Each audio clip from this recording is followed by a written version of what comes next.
Hello and welcome everyone from wherever you are in the world. Thank you for joining us today. My name is James Rice. I'm an affiliate of the Hayek program at the LSE and the host of this lecture. This webinar today is part of an ongoing series by the LSE Hayek program, hosted by the Research Institute Steickert at the London School of Economics. The aim of this online series is to explore a range of interdisciplinary topics that are related in some way to the intellectual contributions of economist F.A. Hayek. These include individualism and economic freedom, the nature and future of liberal democracy, social justice and welfare, decision-making under uncertainty, macroeconomic management, the rule of law and justice, and other topics. I encourage everyone to check out our future events, both virtual and in person in London at the LSE. And these can be found on Eventbrite, which I will link in the chat. And I will also link our past recordings of webinars, which are on YouTube, in the chat momentarily.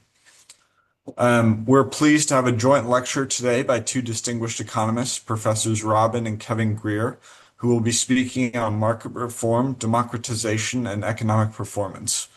Robin and Kevin Grier have worked together at Tulane University, CIDE in Mexico City, the University of Oklahoma, and for the last 9 years at Texas Tech University.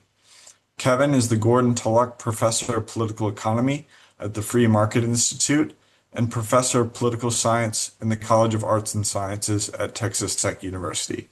And Robin is a Professor of Economics at the Free Market Institute of Texas Tech University as well. Robin and Kevin have published joint work in the Journal of Development Economics, the American Political Science Review, the American Journal of Political Science, the Journal of Law and Economics, and the Journal of Comparative Economics. In 2014, Robin published a book called The Process of Long Development with Cambridge University Press, and Kevin has published dozens of articles in top journals. Please note that this webinar is being recorded and will be uploaded on YouTube in the following days. Robin and Kevin will speak for approximately 45 minutes, followed by a Q&A lasting approximately 20 minutes.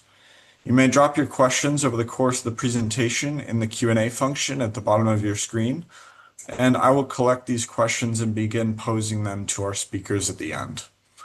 Okay, and now without further ado, Kevin and Robin, please over to you to deliver your joint lecture on market reform, democratization, and economic performance. Okay, thank you, James.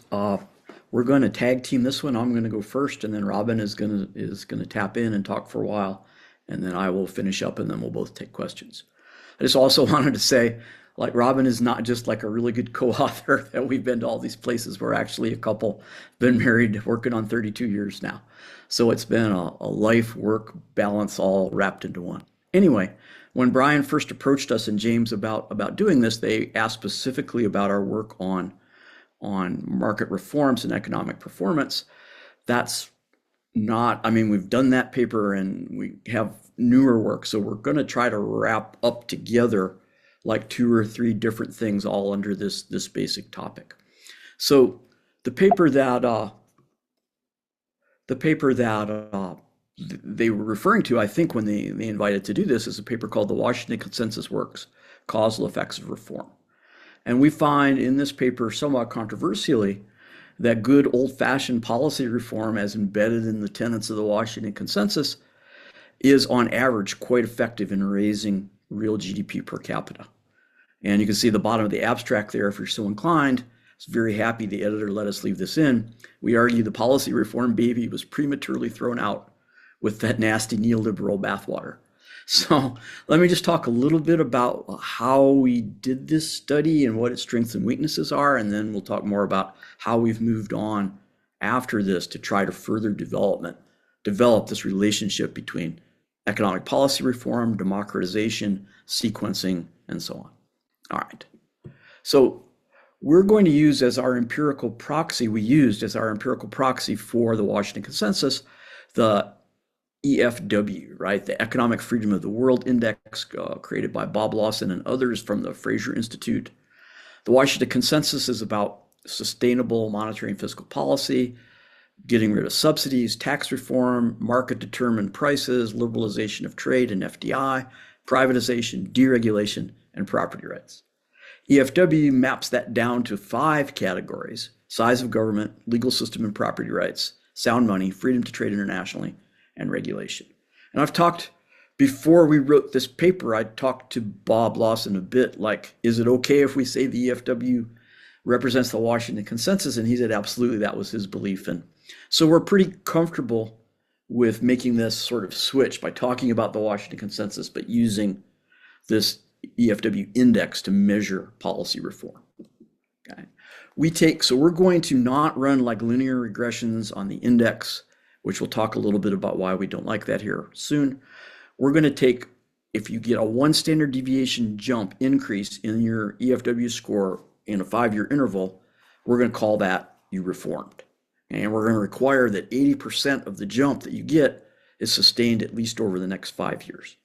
Okay, so we're discretizing the EFW into discrete policy reform cases.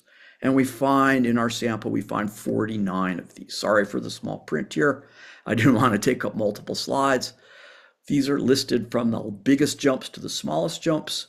And there are our dates and our times of the 49 cases that we're studying. Okay, so these are the treated units that we have. Countries that don't jump are our untreated units. And we're going to use various types of matching models to compute an average treatment effect here. All right. Before we get into the econometrics, it's always really nice if you can see things in the raw data, right? So here we've just taken these 49 cases and just averaged them up 10 years before their reform, 5 years before their reform, at the reform, 5 and 10 after. And you can see, right, just pretty plainly in the data that economic development accelerates after this reform. And you can see between 5 and 10, it even accelerates a little more sharply. Okay, so it shows this isn't like something that a highly trained person has to tease out and convince you is there. It's pretty clear in the raw data. This is just before and after, though. We want to ask statistically, compared to good counterfactuals, what is the size of this effect? Okay, so we want to find countries that look like our treated countries, but don't get treated, and compare their economic performance to the treated unit's economics performance. Okay. Well, as I said, we're using matching instead of panel regression. So matching is less dependent on the functional form that you choose for the model. It doesn't allow you to extrapolate in the way that regressions do. It doesn't treat the EFW index as a linear regressor, where moving from 2 to 3 in the index has the same effect of moving from 7 to 8. When done correctly, matching will give covariate balance between treated and matched controls in a way that regression does not. So despite many internet comments that there's no difference between a multiple regression and matching, it's not true. There can be a very big difference. Matching uses covariates in balancing them, right? In matching, we're trying to get the observable covariates of the treated and the observable covariates of the untreated to look the same. If you put those covariates into a panel regression, you're simply minimizing the sum of squared errors, and you're not doing anything to try to get the treated and the untreated to look alike. Okay, so it is different. We like it for these ways of actually getting and saying who the counterfactuals are. Okay. Biggest critique of matching is that, well, you cannot match on unobservables. Right? You can only match on things you can measure. So we address this point as best we can by following On and Winship, who advocate to difference the outcome variable when you compute your treatment effects. So our outcome variable is real per capita GDP.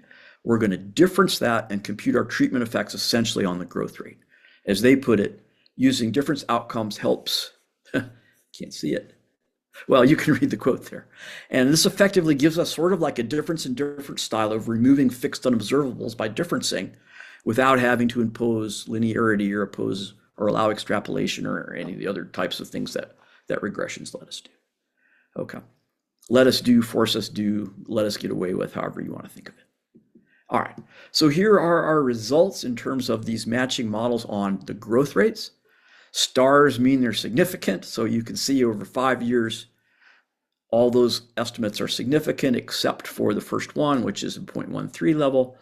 That's the first column. The third column are the 10-year growth ones. Significance is a little bit more spotty, but still generally strong. The second and fourth columns are overall portmanteau tests for covariate balance between the treated and the controls, and you can see we achieve a really strong covariate balance with our propensity score matching. Okay. So, like, what do these numbers mean? What are we doing? How robust are our results here? Okay. So a one standard deviation jump is about 1 percentage point. We can make it smaller, 0.75. We can make it bigger, 1.25. Still find the same general pattern of positive and significant results. We can drop the requirement that the jump is sustained by at least 80%, which gives us a bunch of other cases. And we then use all jumps, sustained or unsustained. We still find a positive and significant effect. And these effects are pretty big, right? About 10 to 12% increase in real GDP per capita over a 5-year horizon, and 15 to 16% over a 10-year horizon. These are pretty big effects. In presenting this work and publicizing it and hearing from people who don't like it, the biggest thing we hear is everybody knows that neoliberal reforms only help the rich. And so, like, we didn't address that in our paper, but like Justin Calley and Andrew Young have a paper in the Journal of Comparative, I think in 2022 or 23, that look at the effect of these reforms using the same set of reforms that we identified on the deciles of the income distribution, and they find that all these deciles are rising significantly. Results are not concentrated in the top deciles, that this is sort of broad-based prosperity from that point of view. The other thing you could be concerned about is, right, this is an average effect. Maybe it's just being driven by a couple large positive outliers, and this isn't really an effective or reliable path for countries to get richer. Kelly and Lawson show that of our 49 cases, 40 of them show a positive effect at the individual level. Right? So what they do is they go get into the individual matches that we made in the individual treatment effects. Our average treatment effect is just taking each individual outcome, compare it to its match control, sum those up, divide by 49, that's our average treatment effect. So they're looking at the 49 individual ones, and they're showing 40 of those are positive, and so that this is a relatively broad-based effective reform. It's not being driven by outliers.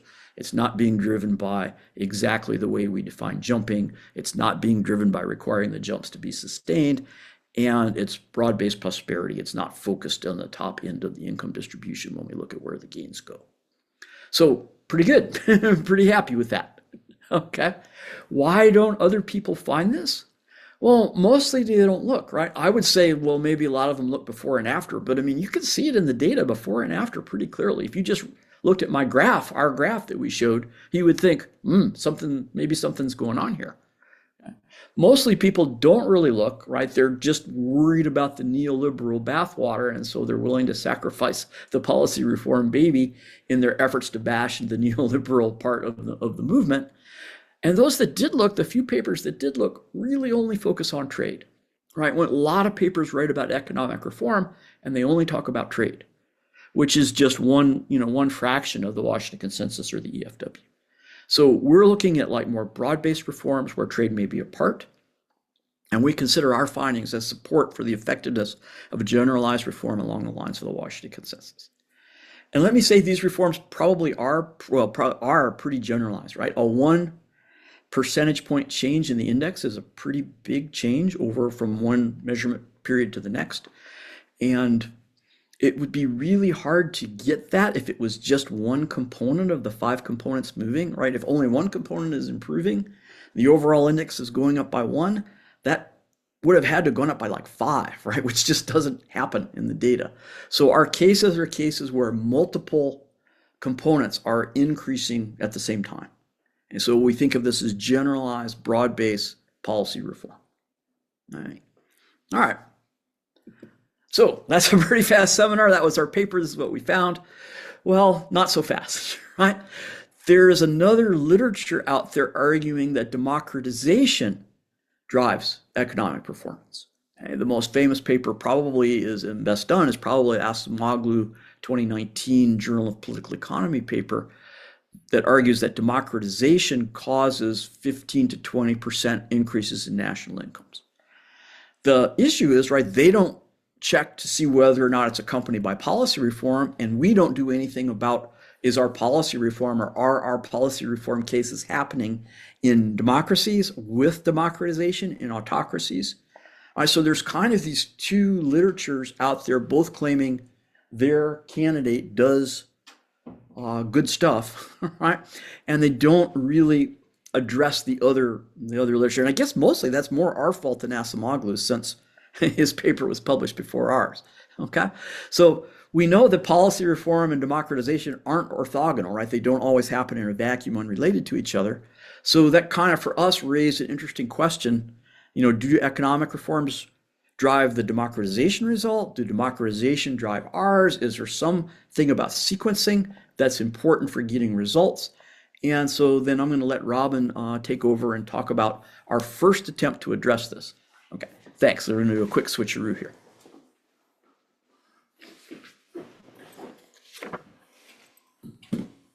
Okay, thank you. And thank you for the invitation to present our work. So as Kevin said, this is a paper that is forthcoming in Journal of Comparative Economics, just got accepted and is going to be published, Sequencing of Economic and Political Reforms in Latin America.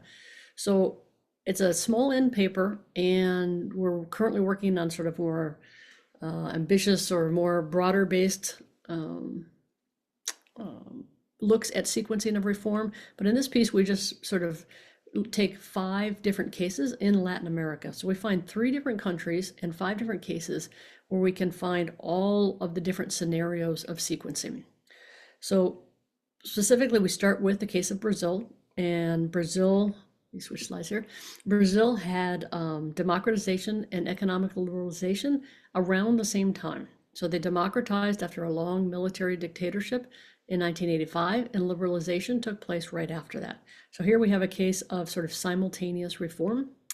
El Salvador, on the other hand, democratized in 1982, but it took economic liberalization, took quite a bit longer. It took almost 10 years longer before they liberalized their economy. So we have 2 cases here. So for El Salvador, we look to see what was the effect of democratization in 1982 when there had not been any kind of economic liberalization in the country. And then we also look, what is the effect of economic liberalization given that they are democratized? And lastly, we look at Mexico, which is sort of the opposite as El Salvador. So Mexico liberalized their economy starting around 1985 to 1990, and they didn't democratize until the late 1990s. So Mexico is sort of the exact opposite, where we can look at what is the effect of liberalization when you don't, in an authoritarian regime, and also what is the effect of democratization in an already previously economically liberalized country. So we're going to use synthetic control, and we find that economic liberalization following democratization or simultaneous liberalization. So when you have democratization, like Brazil, simultaneous liberalization in the political and the economic spheres are the ones that significantly increase national income. Now, obviously, we'll talk later about, how do we expand this out? These are just 5 cases, but we think it's a good start. So why might democratization alone cause economic growth? There's a lot of papers out there looking at talking about theory and also empirical papers testing these. One is that democracies are more likely to invest in broad-based public goods, things that affect a lot of different people in a positive way, like education, healthcare. People have argued there's less social unrest in democracies and higher overall investment, both the things which should be correlated with higher income. They tend to have better institutions, and some have argued that they have lower corruption on average. And also, reform might be more effective in democracies when there's strong veto institutions. So it could help ensure that these reforms are credible, which means that people would think that they're going to hang around for a long time and not be worried about, not have the uncertainty of that it being changed soon. The empirical literature, on the other hand, on democratization and income shows really mixed results. So the paper that we've been referencing, Acemoglu et al. In 2019, they find that countries that democratize have per capita GDPs that are 20% larger than in subsequent 25 years than the ones that remain autocracies. However, as we've mentioned, as Kevin talked about, democratization may improve economic performance because it may make economic reform more likely. So again, what is the causal link? Is it economic liberalization which is driving higher incomes, or is it democracy itself? The paper that's closest to us is Giavazzi and Tabellini.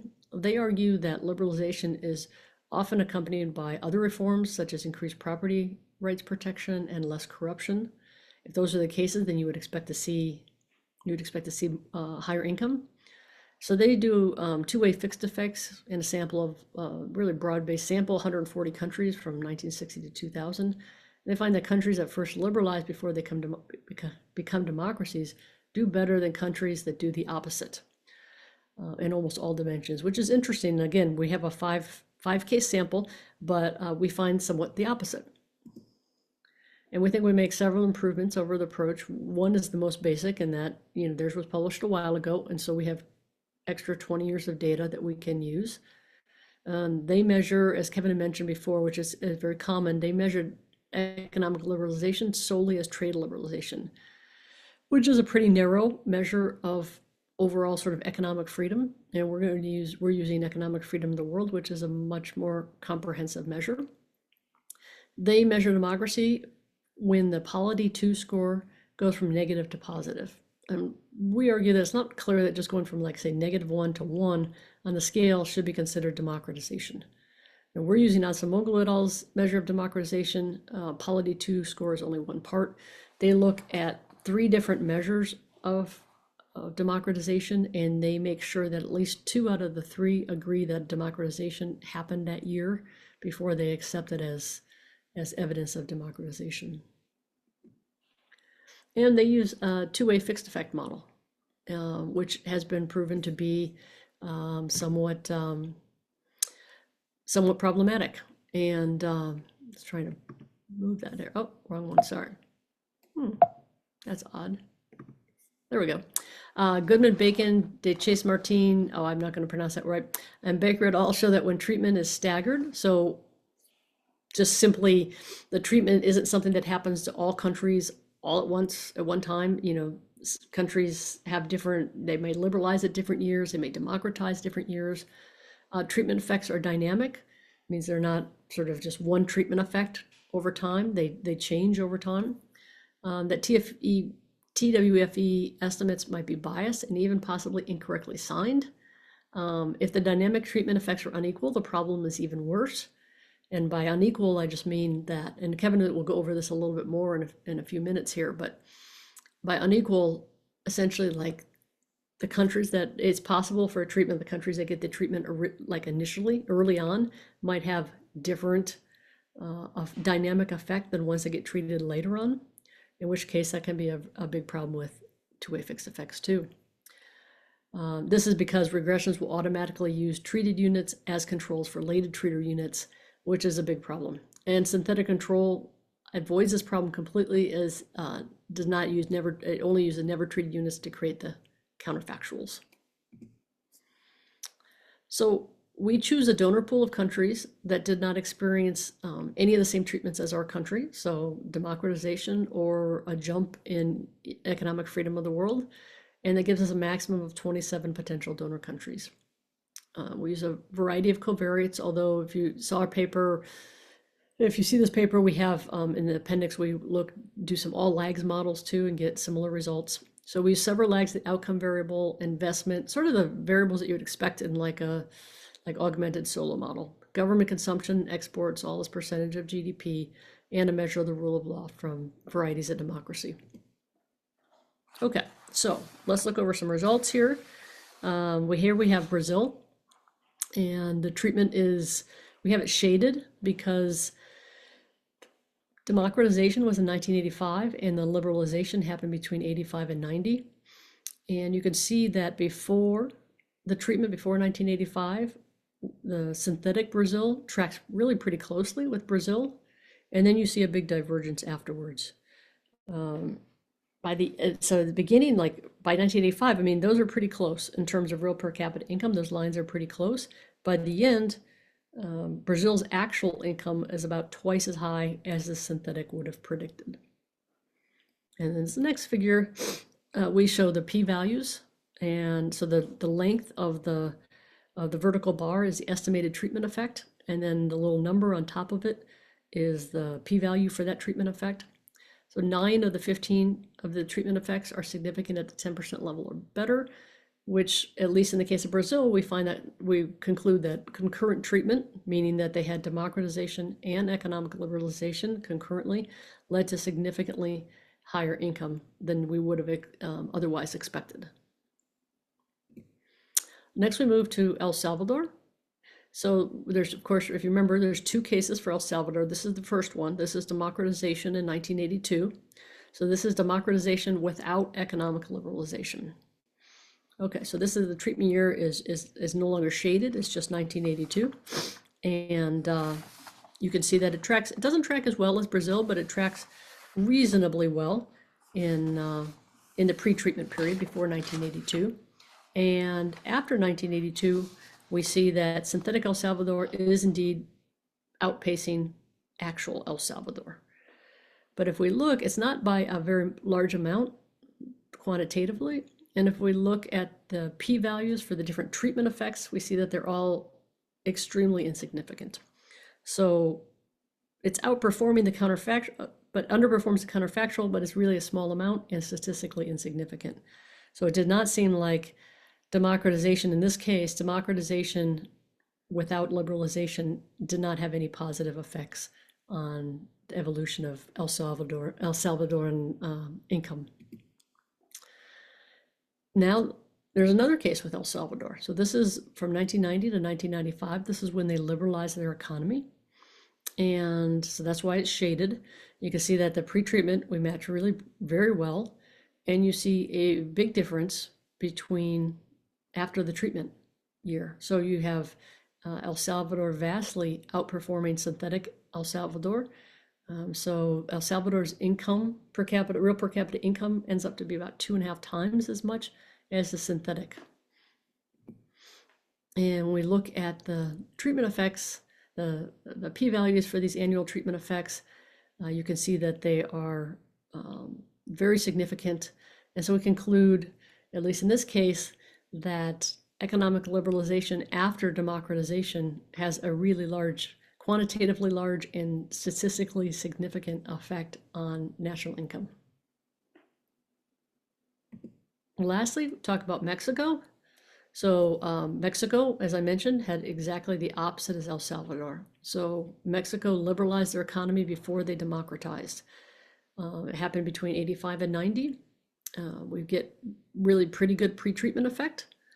Mexico is outperforming synthetic Mexico, but is not statistically significant at all. So we don't see any sign that this liberalization before democratization had a very positive effect had any kind of positive statistically significant effect on incomes in Mexico. And lastly, we look at democratization in Mexico, which there we got some pushback. There's some people that date democratization in Mexico to be 2000. We follow Acemoglu et al., which put it at 1997. I think a lot of people think 2000 because that's the first time a non-pre candidate won the presidency in 2000. But it was actually in 1996 is when they got an independent electoral authority for the very first time. And the pre lost, the ruling party that had been around forever, lost power in Congress in the midterm elections in 97. So most indices of Mexican democratization put it at 1997. We do a pretty decent job of matching trends in the pre-treatment period, but we find afterwards these are insignificant. So we don't find evidence that democratization after liberalization, at least in the case of Mexico, had a quantitatively large or statistically significant effect on income. And we got we got some pushback, I should say, from referees, which we thought was a pretty good point. We have a cutoff for what constitutes a quote unquote jump in economic freedom of the world, which is equal to about the standard deviation in the variable, which is 1.0. And one of the referees said, well, what about near reformers? What about countries that might have had jumps that, they're pretty good jumps, but they just didn't make the cutoff. So we look at near reformers, which we define as 0.75 to 0.99. There are 8 of them in the donor pool, but the only ones that get any weight are Algeria and Brazil, and I can't even read that now. Huh. Kevin, can you read that? Mexico. In Mexico. Okay, thank you. The gallery is right over the slide. Okay, so we re-estimated the Brazilian case without Algeria. When we do that, it then puts a lot of weight in the donor pool on another near reformer, which is China. So we end up dropping both of those countries, and we still find strong evidence of a large treatment effect. And we also re-estimated both of the Mexican cases without Algeria, and the results are very similar. Okay, so why did economic reform work in Brazil and El Salvador and not in Mexico? This is very just anecdotal. We're sort of curious about what this might, what might be some of the differences. And so not really an empirical study, but I think it's interesting. So we looked at like the successful cases, and by successful I mean when reform led to a significant jump in real per capita income versus the unsuccessful cases. So you can take a look at this here. There is a greater reduction in inflation in the successful ones. There is a huge increase in investment in terms of investment in human capital, investment as a percentage of GDP, and FDI, foreign investment. Huge difference between that and the unsuccessful. There is a big difference, like exports in the case of Mexico, but it really doesn't. It doesn't offset the other things that went down by so much. So this is sort of basically talking about it, that economic liberalization seemed to generate a lot more investment in the successful cases. Democracy is on average much better than autocracy in creating rule of law, property rights, and checks and balances that may give investors more confidence and give them incentive to make large investments, including foreign investors that come into the country. Maybe feel much more secure about making investments in that country than ones that remain autocracies. And we did get some pushback like, oh, Mexico did all these great reforms, and how come it's not showing up in the data? And the problem is that Mexican politics at the time were really not very conducive to creating a feeling of certainty and stability during this time. So in the 1988 election, when they were undergoing economic reform, when it seemed that the opposition candidate was going to win, the PRI just suddenly claimed, oh, the computer system crashed on us. Sorry. Well, not sorry. Disaggregated tallies were never released. The ballots were just simply destroyed. And the party announced that their candidate, the guy in the right, Carlos Salinas, had won the election. And that was it. So total fraud, as this little picture shows here, electoral fraud, 1988. So that's not going to give a lot of confidence to investors, whether they be foreign or even domestic investors. And then the very next election in 1994, the PRI's official presidential candidate, Luis Donaldo Colosio, started to sort of stray from the party line on social issues. And it turns out he was assassinated during the campaign. So this, we think, probably created a lot of uncertainty. Investors were probably less confident in investing there, and probably undermine any kind of potential income gain they would get from liberalization. Okay, so from here we kind of conclude that democratization alone is not enough. It needs to be accompanied or followed by economic reform, or maybe economic liberalization to work, it needs to be preceded or accompanied by democratization. But 3 countries, 5 cases aren't really, it's interesting, but it's probably not like completely convincing. So we are working on another paper, and Kevin is going to talk to you about that, where we try to widen our sample quite a bit. Okay, now Kevin is tapping in. Hi, sorry, it's me again. All right.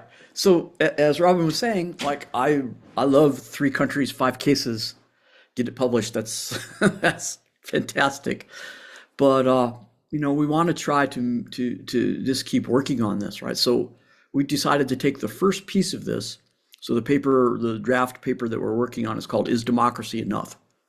right? Meaning, is democratization alone without liberalization of the economy, does that have any growth benefits?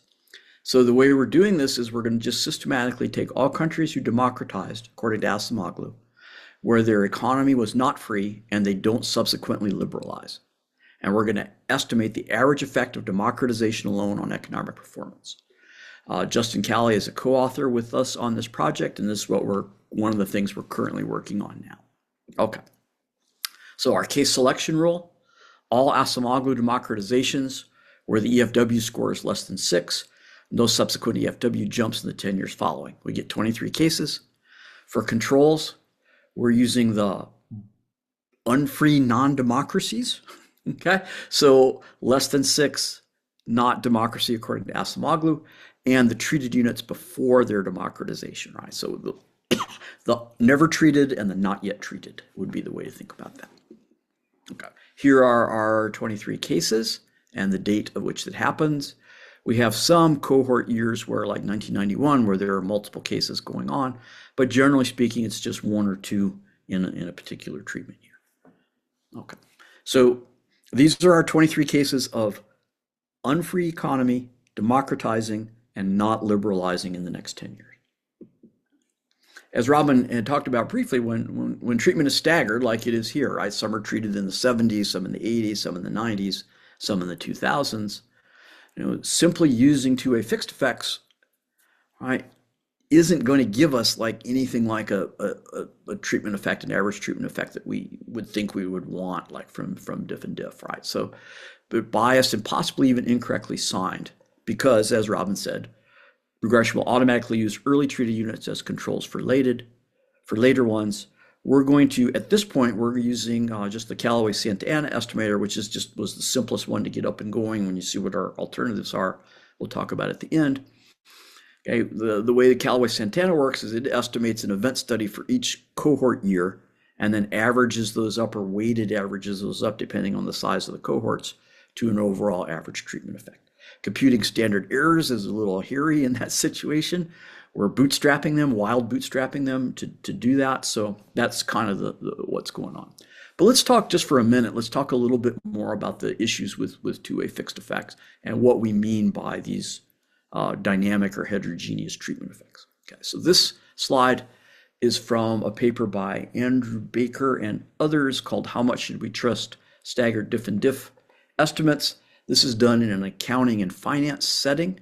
So you could see what we have there. Simulation 4, treatment is staggered and constant, but the treated cohorts don't get the same size treatment.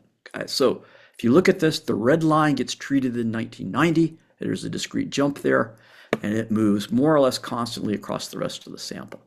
The blue line in the middle gets treated in 2000, has a smaller jump, and stays. I mean, it's a random simulation, so there's noise that's bouncing around. And the green group is the untreated group.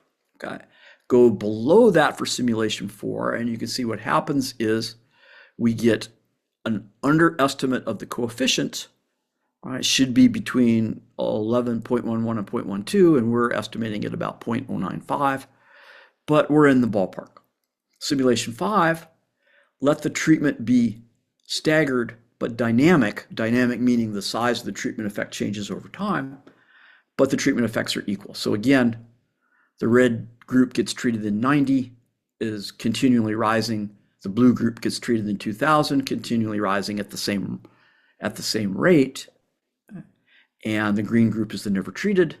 And you can see just introducing that dynamic treatment effect really pushes down and below it the results of using two-way fixed effects to estimate, right? We get, things are bounded at about 0.01 there, and we really need to be between 0.8 and 0.1. And then finally, when we combine these things, treatment is staggered, dynamic, and unequal. So the red group's treated in 1990, its line goes up pretty fast. The blue group's treated in 2000, its line goes up slower. So what happens is, right, in 2000, two-way fixed effects or regression is going to compare the blue to the green, but it's also going to compare the blue to the red. When we compare the blue to the red, it looks like the blue is having a negative treatment effect, right? It's getting further and further away, and that's incorrect, It's just obviously wrong. We shouldn't make that comparison. That's where the phrase forbidden comparisons comes from in literature. Negative weights and forbidden comparisons are kind of the same thing. And you can see in these simulations, we actually get on the wrong side of zero, right? We have a very tightly bounded set of simulation results. They're all below zero, and the true effect is somewhere up there around 0.1. So that's what we mean, this third case, right, where different cohorts have a different dynamic path. That's where two-way fixed effects is going to cause the biggest problems, or the biggest deviations from the true answer. All right, so that's a little. I love this Baker paper. Always like to talk about it. A little diversion to just kind of fix ideas a little bit more about what we're talking about. Okay, now let's take a look at our results. So we're running a Callaway-Santana event study. We have 10 years pre-treatment to look for any kind of placebo pre-trends, and we have the treatment period and 9 subsequent years after that. Looking like this, the bands are the 90% confidence intervals. The dots are the estimated effect. So from -10 to -2, we're estimating a very small placebo treatment effect that's insignificant, so we don't see any evidence of pre-trends. -1 is the eliminated period, or the suppressed period that is left out of the estimation.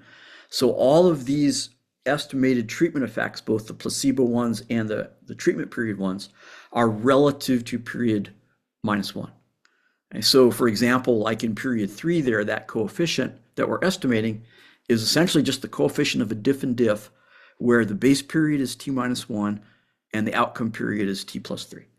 And that's the same for all of these points. It's all estimated relative to the omitted time period. So we find essentially nothing, right? It's not positive, it's negative, but insignificant. We could talk in the Q&A if we want, if you guys like, about power and the size of the confidence intervals. Relative to the standard deviation of GDP is quite variable across countries. The standard deviation here is over 10,000. So plus or minus 1,000 out there at the end is not that huge of a standard error. And our actual estimated effects are very close to zero. Okay. So the next thing we wanted to ask is, why are we getting this? Like, what is causing the non-result, right? What is democratization doing nothing to the determinants of GDP, or are they offsetting? So that's what we're trying to do here, is take a look at, so this is those same 23 cases, what happens to investment?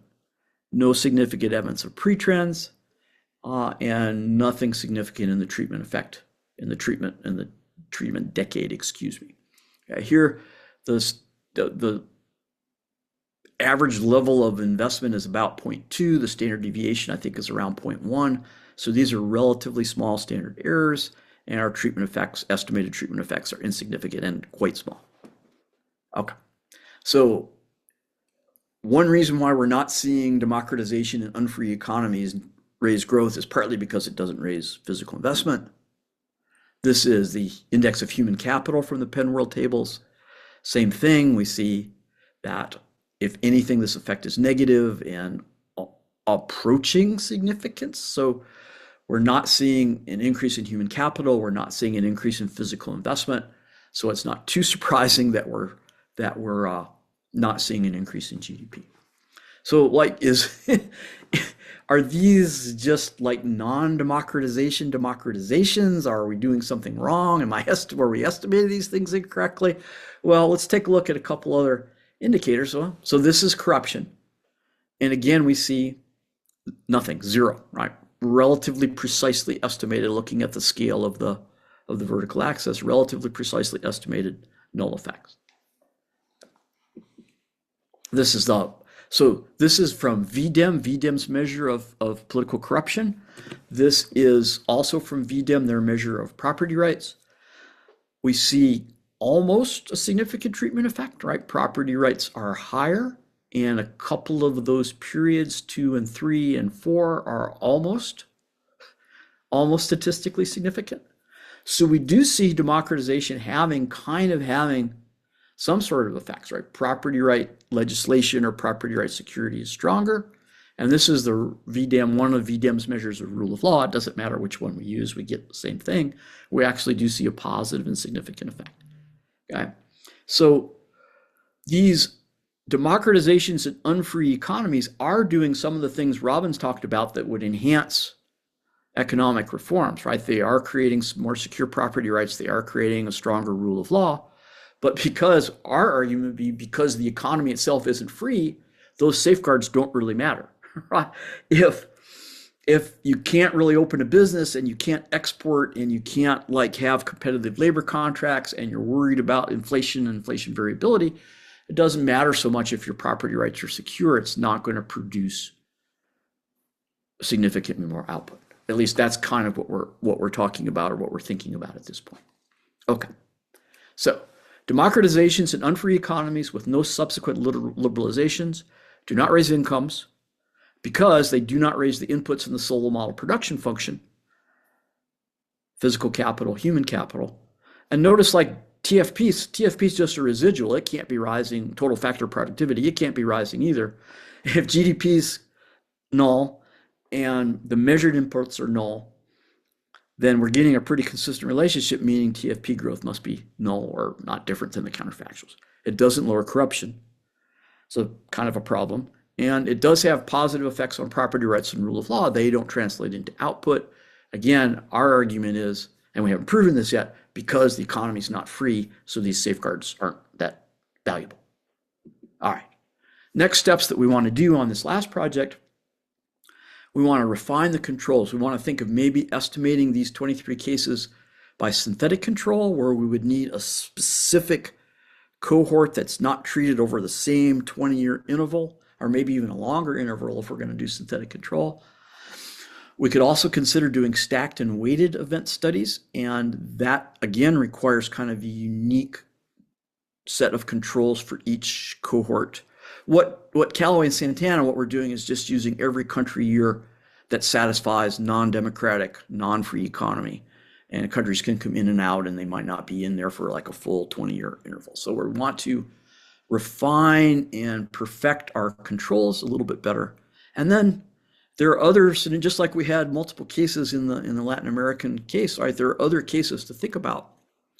And that's liberalizing in non-democracies, going together, and liberalizing following democratization, right? So these are we want to try to take the same methodology that we've used in these 23 cases of democratizing in unfree economies and seeing what effects we find in these, as large as we can make our sample, right? These 23 cases, those are, pretty much everything since 1950 that fits the bill, right? Everything since 1950 where there's been a democratization in an economy that was unfree and didn't subsequently liberalize in the next decade. So overall, we've shown robust evidence that good old-fashioned policy reform along the lines of the Washington Consensus is on average quite effective. Since people are making the same claims about democratization and the two literatures aren't talking to each other, we start to consider sequencing. Our first step that Robin spoke about was a small unstudy of Latin American cases. We see there democratization followed by reform or simultaneous dual reforms are the most effective. Finally, preliminarily, but finally, nations who democratized with an unfree economy and didn't undertake reforms, we find no effects there under a national income. So we still have a long way to go, and things may change as we flesh out these other scenarios in a more comprehensive way. But we feel like we're inching towards the finding that for maximum economic benefits, both types of reforms are needed, and democratization probably shouldn't go last. It should be at the same time or before.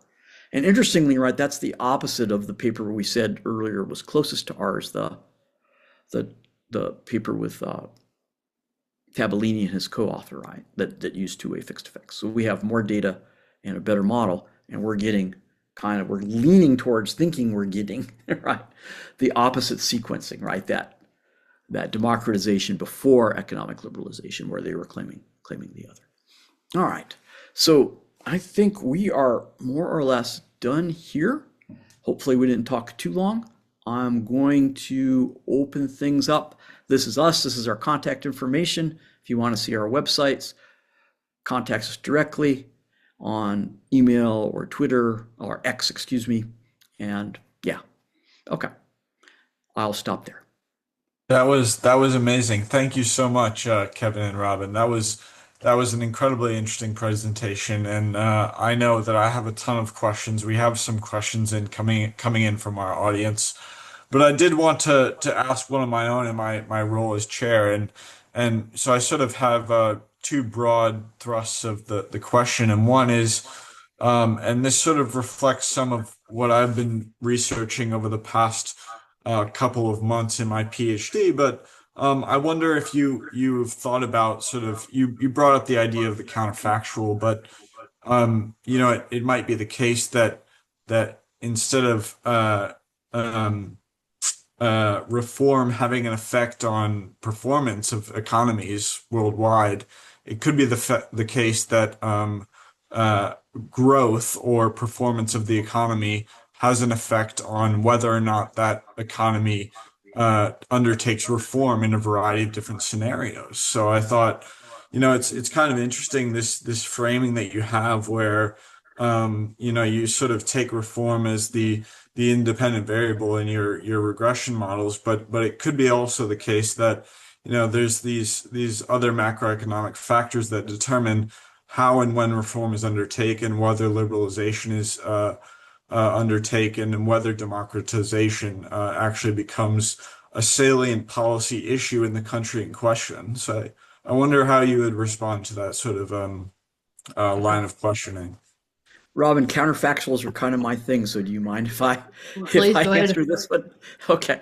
So, like James is raising a really important point about causal inference, right? And that is like you're always worried about do you have the right direction here? Right? That's why we worry about parallel trends. That's why we are not so happy about just big kitchen sink regressions. I completely agree with that. Okay, so the idea in matching of the way we think that we're isolating a true causal effect here is by choosing counterfactuals that look exactly like the treated unit in every dimension except the treatment. Okay. So they have, say, the same education levels, they have the same GDP pre-treatment, they have the same levels of investment, they have the same democracy scores, they have the same, you know. So that's the idea, right? The idea is to make this observational exercise look as much like a randomized experiment as possible. If we have random assignment into treatment, we don't have to worry about whatever happened before reverse causation or anything like that. So, but the idea here is to try to get that as close as we can when we're forced to use observational data and we can't run experiments. I would love nothing more than to randomly assign democratization to to half of the non-democracies in the world and wait 25 years and write a paper for like the APSR or the American Economic Review. Well, they're not going to let me do that, right? No one. So we're stuck, right? So many important questions that we really want answers to. We can't use the experimental ideal. We're stuck with observational data, and we have to try to create and explain and defend our counterfactuals as a way to give credibility to the causal inference that we're trying to make. Okay, so for me, the matching, lives or dies on are we able to get counterfactual countries that look close enough to the treated countries so that we can say the difference between them post-treatment is due to the treatment. And that then the critique of matching is, well, it doesn't allow you to match on unobservables, right? There's something about, like work ethic, or there's something about genetic predisposition to want to be free or whatever. So for us, we hope that those things are time invariant. So then when we difference the outcome variable, we're differencing out the time invariant unobservables. We're matching as best we can on all the time varying observables. And we hope at the end of the day, that's a credible claim that what we're finding is causal and not reverse causation or, just correlation. In synthetic control, we're saying if we can, for 20 or 25 years before the treatment, if we can find a linear combination of controls that match this thing for 25 years and also match on these indicator variables, then we do have a great counterfactual, and we can attribute the difference post-treatment to the treatment causally. In the event studies, right, we're hoping to see we don't find any deviations from equality between the treated and the controls in the pre-treatment period, right? That then tells us, right, that, and we don't see any trends, right? So if we were seeing, for example, if we were seeing, economic a gap between the treated and the controls open up economically, they're getting richer and richer and richer, and then they democratize, that would be very worrying. All right, for us, we're not seeing that. So in all three of these cases, I think synthetic control and the event study approach is probably more convincing than the matching approach. But in all those cases, we're trying by the way we define our counterfactuals and the way we use our counterfactuals to get as close as we can to saying this is like an experimental outcome. Right? We can take these post-treatment differences as being caused by the treatment. But I mean, that's the fundamental issue anybody trying to say causal claims with observational data has to deal with. Absolutely. It's something I run into all the time with my own work, and I'll definitely be using some of the insights from this discussion in the theories that I try to develop. So we do have some questions from the audience. The first question is from Tauhid Mahmoud, and he asks, "Do mature political Hi, systems Tony. a friend of yours?" We as an ex-student of ours, yeah. Great. He asks, do mature political systems experience institutional rigidities? Does the initial gain erode over time? Sure. So you want to go, Robin? You want me to go? I mean, it's a good question, but what were you going to say? So I was going to say this reminds me of Mansur Olson's The Rise and Decline of Yeah, Nations, right? That there's a crisis, exactly. the board gets reset, equal opportunity, we get growth, and then over time the mature political system matures, rent Rent seeking starts seeking. happening, people start, getting on the committees that oversee the stuff that they're interested in, we start log rolling, we get institutional sclerosis, right? So people haven't been super kind. I don't think history has been super kind to Olson's thesis in the rise and decline, right? Because the US keeps doing well, right? And well, compared to England, we're not that old, right? It's only 250 years, but that's a pretty long time. So clearly it's possible, right? That could happen. It's hard to like run these things, in my opinion, out longer than 10 or 15 years, because then you're saying things that happened 20, 25, 30 years later are still from this one treatment. All right. Yeah. So I think like an interesting research question is, what kind of institutional forms does a parliamentary system maintain the gains from economic liberalization longer than a presidential system, right? Do strong parties help? Do weak parties help? I think that's a wide open area of further inquiry, right? So we see that liberalization raises income for a decade. How long does it last? And are there different types of institutional arrangements that are more protective of economic growth and economic dynamism than others? And I haven't seen really any work on that. You'd still run into the problem though, right? Of like, if you take it too far out past 10 years, 25 years or something like that, attributing it to that one event.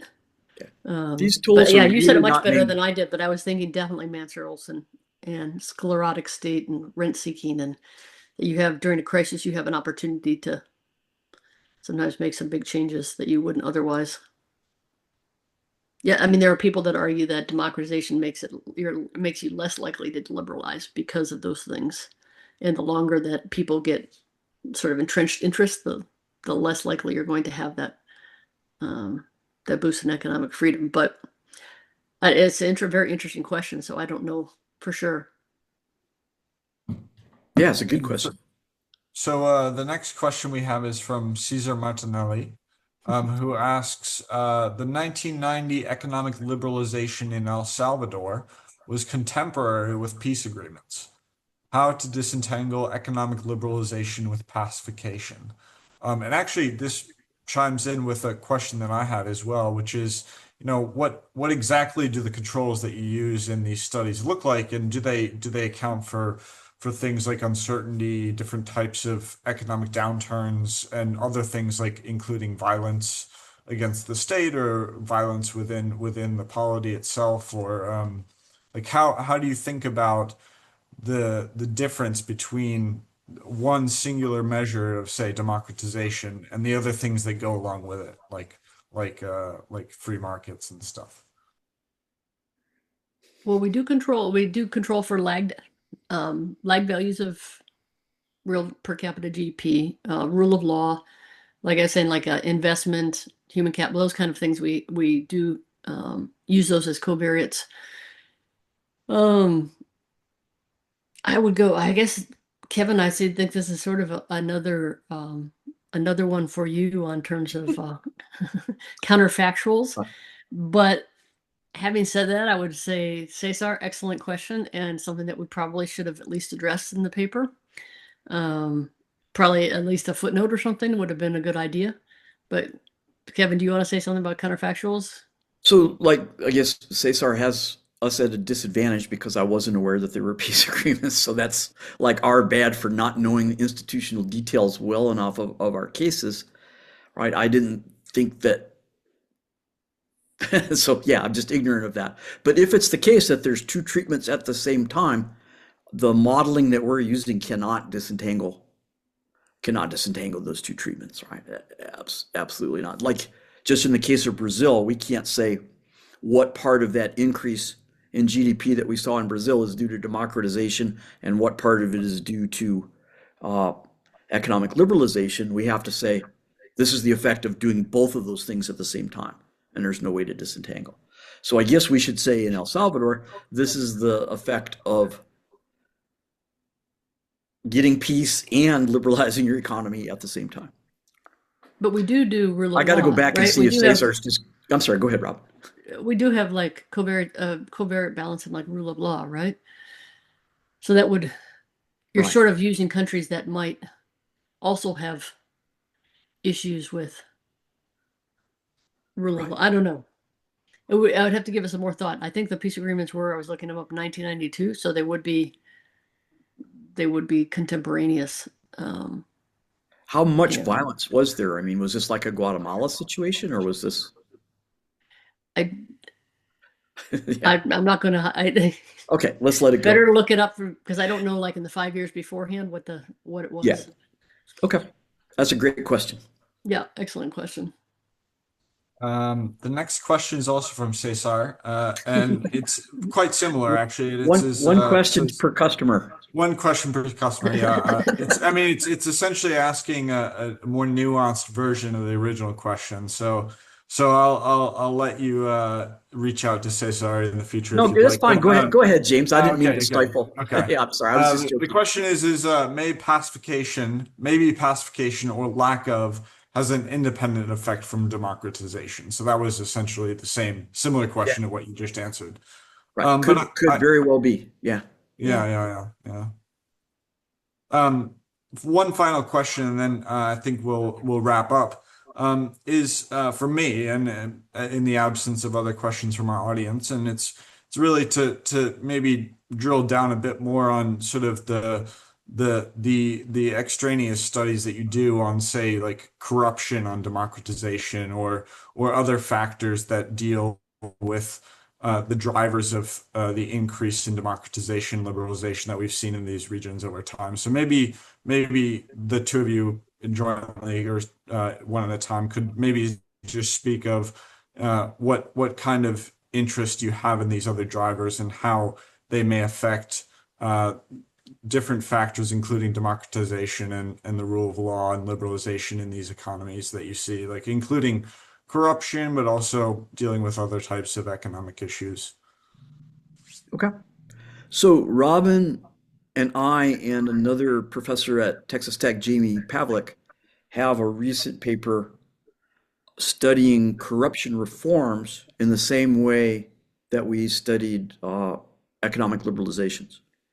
And we find relatively large increases in national incomes over a decade from successful corruption reform, independent of what you've done to liberalize or not liberalize your economy. And interestingly, when we thought, or are we just studying the same cases twice? You know, is the economic liberalizations and the anti-corruption, are they the same countries near the same time? They're not. There's almost no overlap. There's like four cases where they're together.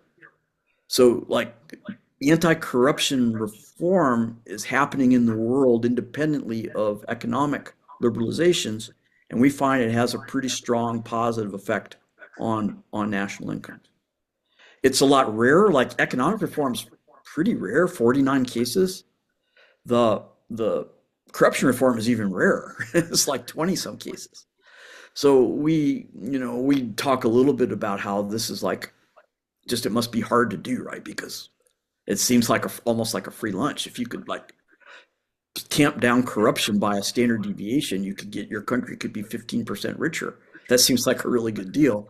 And so it speaks to us, it speaks to the difficulty of overcoming entrenched interests, getting, support for control of corruption, getting through that transition period. So that's something that we've looked at quite a bit and are really interested in. Now, like what determines these things? We really aren't saying too much about that. Right? What determines the adoption of anti-corruption policies? What determines, a decision to democratize? That there's a much bigger literature on those things than on what its effects.